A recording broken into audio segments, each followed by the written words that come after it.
Pagar o gás mais caro, a comida mais cara, o transporte mais caro. Muita gente fala, né, da realidade hoje de quem vive sob a tutela do crime organizado no Rio de Janeiro. Mas eu sei que existem problemas regionais do Ceará, né, que agora explodiram. A gente foi inclusive visitar, é que eu não te conheci na ocasião. A gente foi em cidades, Vilela, cidades inteiras fantasmas. Como assim? Você chega na cidade não tem ninguém. E aí? Todo o crime organizado cortou a cabeça de um cara no meio da praça e a galera ficou com medo e foi embora. Cara. Aí eu ia até te perguntar o seguinte, como é que estão organizadas hoje as forças políticas do Ceará? Porque, como é que isso acontece? Por que isso aconteceu lá, velho? Rapaz, são sucessivos erros de gestão. Só me dá só mais uma questão. Esse é o cangaço novo? Não. Ou é outra outro ramo? É falta de controle sobre um problema que foi anunciado, pré-anunciado há muito tempo. É como eu estou dizendo, quando você não tem noção do que acontece na sociedade, porque você não convive, como o senhor está querendo conviver, sendo eleito, que eu convivi, porque eu nasci e cresci em uma das maiores favelas de Fortaleza, Vicente Pison. Inclusive, familiares meus ainda moram lá. Eu ainda ando no Vicente Pison. É um local que eu me sinto muito bem. E é um local que eu, sendo governador do estado do Ceará, eu vou aplicar o primeiro modelo de desfavelização do Renan. Vai ser o primeiro local de desfavelização que eu vou fazer dentro do Vicente Pison. Trazendo saneamento, trazendo segurança, trazendo infraestrutura, trazendo dignidade para todo mundo que mora naquele morro. Que eu estou falando de 60 mil pessoas. 60 mil pessoas.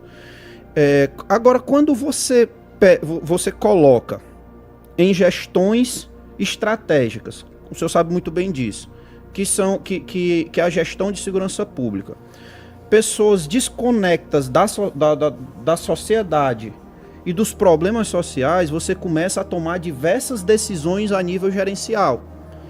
E hoje o problema do Ceará não é incompetência dos policiais. Não é incompetência dos policiais. Não é a polícia militar que desaprendeu a trabalhar. Não é a polícia civil que desaprendeu a trabalhar. O que a gente tem hoje, primeiro, desmotivação da tropa. O senhor sabe muito bem disso, que a polícia ela não precisa de chefe, ela precisa de líder. E o líder, ele lidera pelo exemplo. Sim. O líder, ele lidera pelo exemplo. Existe uma diferença muito grande entre líder e chefe. Chefe, meu amigo, qualquer um pode ser. Líder, você conta nos dedos. Quem nasceu para liderar. E hoje, o problema das polícias é que elas não têm uma liderança. Hoje, o problema das polícias é que o policial que está na ponta, ele não se sente seguro de dizer assim, eu vou fazer isso porque eu sei que o meu comandante, porque eu sei que o delegado que me acompanha, ele vai segurar as pontas e ele vai brigar por mim. Uma coisa que eu sempre faço nas minhas delegacias, eu sou o primeiro a levantar o escudo pros meus. Pros meus, eu sou o primeiro a levantar o escudo. O cara vem querer mexer com a minha delegacia? Não, comigo não, você vai mexer comigo. Você vai mexer com a minha delegacia por quê? A equipe é minha. Por quê? Porque ninguém cobra mais a minha equipe do que eu. Quem é da minha equipe sabe disso. Os caras, ó, diretor, delegado geral, secretário de segurança, ninguém cobra mais a minha equipe do que eu. Agora, ao mesmo tempo, o policial que tá lá comigo, que é cobrado, que é muito cobrado por mim, por que que ele faz? Porque ele sabe que o primeiro que vai levantar o escudo pra ele sou eu. E eu não deixo a flecha passar nele não, meu amigo. Pode passar em mim, mas eu não passo nele não. Porque se o comando é meu, a responsabilidade é minha, não é dele. Isso é liderar. E a gente não tem isso na polícia. O policial militar, o policial civil, eu digo isso porque eu vivo as duas realidades. Já fui policial militar há 6 anos, sou policial civil, vou fazer 9 agora. O policial militar que está na ponta, ele precisa de um exemplo. Ele precisa de saber que o comandante dele está ali com ele. E eu me lembro de um amigo meu que infelizmente faleceu, da Core, o Alves. O Alves era que a gente lá na Caucaia, no meio do inferno lá, trocando tiro e tudo. O Alves chegava para mim e dizia assim, cara, tem hora que dá vontade de mandar ele, falando comigo, né? Tem hora que dá vontade de mandar ele pra casa do caralho, meu irmão. Delegado, filho da puta. Mas eu não posso fazer isso, porque ele tá aqui comigo o tempo todo. Ele tá aqui comigo o tempo todo. Então eu chegava pra ele e dizia assim, ó, macho, tu vai fazer isso aqui. Tu vai ter que fazer isso aqui. Mas tu não se preocupa não, eu vou estar contigo também. Tu vai se lascar e eu vou me lascar junto. Não tem comando, é isso que você falou. Não tem comando. Não tem. E o próprio governador, porque assim, o governador é o comandante das polícias também. Né? O governador, hoje o governador do Ceará é o... Caramba, esqueci o nome dele. É o Ano de Freitas. Como é que tá lá?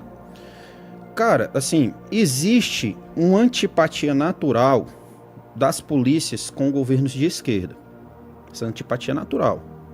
A polícia, ela não gosta, na sua ampla maioria, de governos de esquerda. Isso aí não é uma coisa do Ceará. Isso aí é uma coisa que do mundo. Do mundo. Até por conta do problema cultural que a gente foi trazendo ao longo das décadas relacionadas aos grupos de esquerda. Como, por exemplo, quem foi que trouxe toda a mentalidade de corporativismo e de organização para o Comando Vermelho? Vocês sabem quem foi? Os presos políticos de esquerda que foram colocados no Caldeirão do Diabo, na Ilha Grande. O Comando Vermelho, ele nasce quando presos políticos ligados à esquerda, MR8, a ALN, que é a Aliança da Libertação Nacional, né? Esses políticos são colocados no meio dos presos comuns e começam a doutrinar esses presos comuns. E a partir do momento que eles começam a doutrinar, eles começam a organizar o preso comum para brigar contra o Estado. Por que o Comando Vermelho ele é tão belicoso? Por que o Comando Vermelho ele não é igual ao PCC? Pela sua própria origem. A própria origem do Comando Vermelho, ela faz ele querer ser um Estado paralelo. Por que o comando não é verde e amarelo? Por que o comando não é azul anil? O comando ele é vermelho, por conta do Manifesto Comunista. A falange ela é vermelha, foi assim que começou. E o que a falange vermelha ela vai fazer? Ela vai massacrar todos os grupos rivais, como a falange do Jacaré. Isso aconteceu lá no Rio de Janeiro para ela ter um domínio territorial. E aí, a partir do momento em que você tem foram as guerrilhas que enfrentaram as polícias na década de 70. Certo ou errado? E aqui eu não estou entrando no mérito, eu estou dizendo de um embate que é histórico entre polícia e grupo de esquerda. Mas isso a sociedade vai evoluindo, nós evoluímos como sociedade, os grupos de esquerda se transformaram em partidos políticos de esquerda, eles também evoluíram, e eles sabem que eles precisam da polícia, porque a polícia é o principal vetor de controle social. A polícia ela não transforma a sociedade, ninguém nunca vai conseguir transformar a sociedade com polícia, porque essa não é a função da polícia. A polícia ela foi criada para controlar a sociedade, ela não foi criada para transformar. Você transforma a sociedade através de saúde, de educação, de qualidade, de incentivo ao jovem, ao emprego, à renda, ao empreendedorismo. É assim que você muda uma sociedade, a curto, médio e longo prazo. Agora a polícia ela controla. A polícia ela consegue resolver a curto prazo muito problema. E quando esses grupos de esquerda eles chegam no poder, qual é a primeira coisa que eles vão fazer? Eles vão criar uma antipatia que eles já têm naturalmente com as suas polícias. E aí ele não valoriza o policial.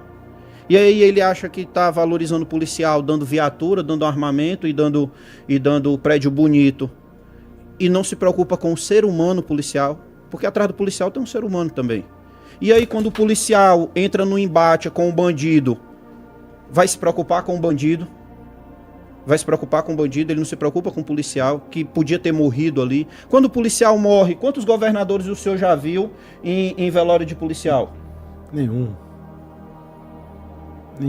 Agora, quando a polícia mata bandido, só o que não falta é posicionamento em rede social condenando.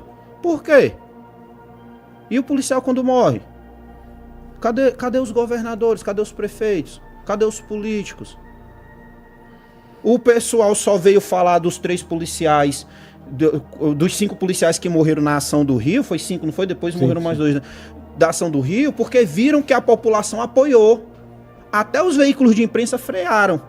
Porque os veículos de imprensa começaram tacando o pau. Exatamente. Começaram tacando o pau. Isso nas lives na época, exatamente. E aí quando viu que a população da favela, não era o cara da Zona Sul, não era o leitor do Foucault, não.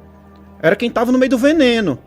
Quando viu que 8 de 10 apoiou, opa, vamos mudar o discurso.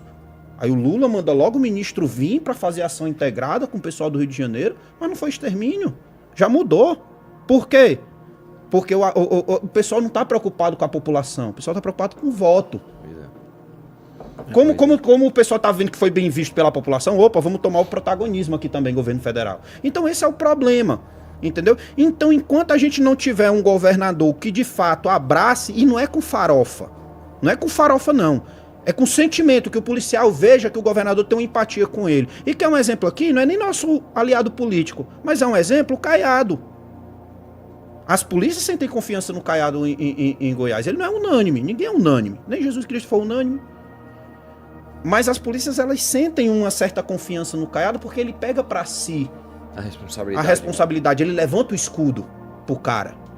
Ele levanta o escudo. Ele brigou com o desembargador lá. Ele brigou com o desembargador lá pra defender a polícia. Ó, a polícia aí cumpriu minha ordem. Vocês querem algum problema? Venham pra cima de mim, não vá pra cima do policial, não. Aí tu ganha o cara. Porque todo mundo pensa que a polícia só quer dinheiro. Não, só quer aumento salarial. Quer não, pô. A polícia quer empatia. Ela quer empatia do governante. Ela quer saber, ei, meu irmão, eu vou brigar por esse cara. Eu vou brigar por ele, porque eu sei que se acontecer isso aqui comigo, eu vou ter um respaldo aqui. Quantos policiais têm seguro de vida? Que o senhor conhece?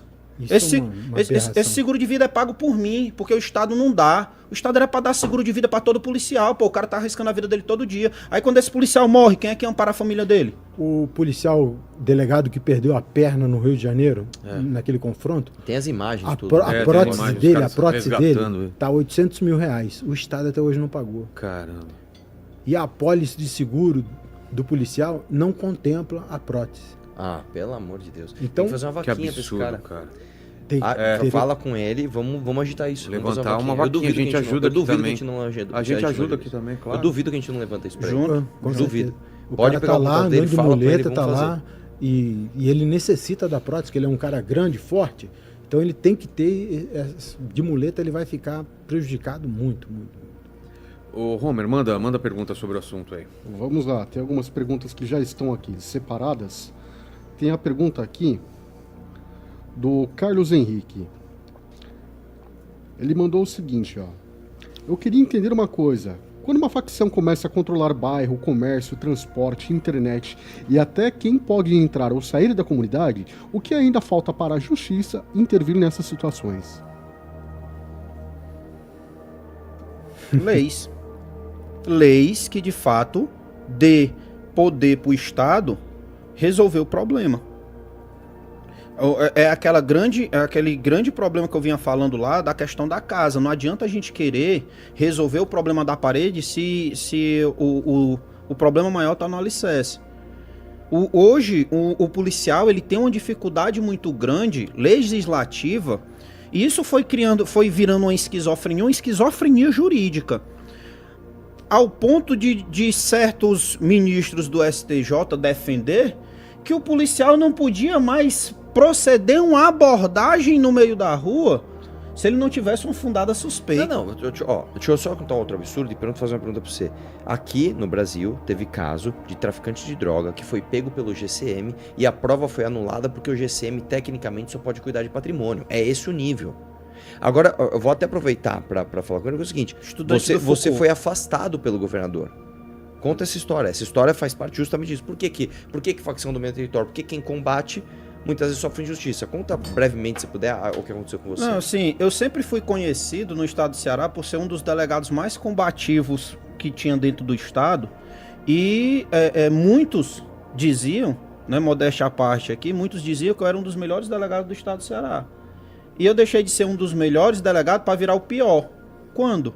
Quando eu decidi ser pré-candidato ao Senado Federal por um partido da oposição. Na época eu era pré-candidato ao Senado. Os caras simplesmente instauraram um PAD contra mim, e aí eu fiquei feliz pra caralho quando eu vi a motivação do PAD. Porque ninguém é santo, eu também não sou santo. Mas eu trabalho direito, sempre trabalhei direito, e as pessoas que trabalham comigo e me conhecem sabem que eu trabalho direito. Eu disse, cara, por que vocês não foram aqui na cozinha que tem uma lâmpada queimada, e essa lâmpada era pra estar acesa? Por que vocês não instauraram um PAD contra mim porque a lâmpada tá queimada? Os caras não tinham nada contra mim, e nem vão ter, porque graças a Deus eu trabalho direito, e reafirmo isso. Os caras pegaram um vídeo meu, essa é a fundamentação do meu PAD, viu? Os caras pegaram um vídeo meu na internet, de pré-campanha, eu, pré-candidato ao Senado Federal, cumprindo a agenda do partido, com outros pré-candidatos a deputado federal, o Gabriel e a Fabi. Um abraço, Gabriel, um abraço, Fabi. O Gabriel é um... Meu irmão, o Gabriel, ele vai ser um excelente deputado federal, não tenho nem dúvida disso. O Gabriel Carvalho é um cara excepcional lá no Ceará. E a gente fez uma denúncia lá de uma situação, a gente foi no local porque a gente não acreditou no que a gente estava recebendo de informação. E qual era a denúncia? O Comando Vermelho foi até na cidade de Cariré, o Comando Vermelho estava cobrando pedágio R$1 por garrafão de água que era vendido na cidade. O comerciante da cidade só poderia vender água se ele pagasse R$1 pro Comando Vermelho. E aí teve comerciante que se insurgiu. Sabe o que foi que o Comando Vermelho fez? Expulsou o comerciante da cidade. O comércio fechou. E aí os poucos comerciantes da cidade que continuaram se submeteram. Não tinha o que fazer, indefeso.